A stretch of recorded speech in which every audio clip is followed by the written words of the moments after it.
வெள்ளிக்கிழமை சுவிட்சர்லாந்தில் நடைபெறவிருந்த அமெரிக்கா மற்றும் ஈரானுக்கு இடையேயான சந்திப்பு ஒத்திவைக்கப்பட்டுள்ளதாக ஈரான் வெளியுறவு அமைச்சகம் தெரிவித்துள்ளதாக சர்வதேச ஊடகங்கள் செய்தி வெளியிட்டுள்ளன.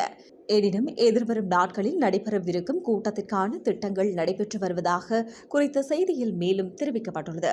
இறுதி ஒப்பந்தம் குறித்த பேச்சுவார்த்தைகள் புரிந்துணர்வு ஒப்பந்தத்தின் சில பகுதிகள் செயற்படுத்தப்படுவதை பொறுத்தே அமையும் என்று தெரிவிக்கப்பட்டுள்ள நிலையில் குறித்த அறிக்கை வெளியாகியுள்ளது.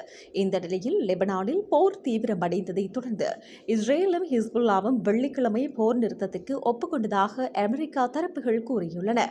ஈரானுடனான போரை முடிவுக்கு கொண்டு வருவதற்கான இடைக்கால ஒப்பந்தம் ஒரு நீடித்த மத்திய கிழக்கு அமைதி ஒப்பந்தமாக மாறுவதற்கான வாய்ப்புகள் இதனால் பாதிக்கப்பட்டன எனவும் அவர் கூறியுள்ளார்.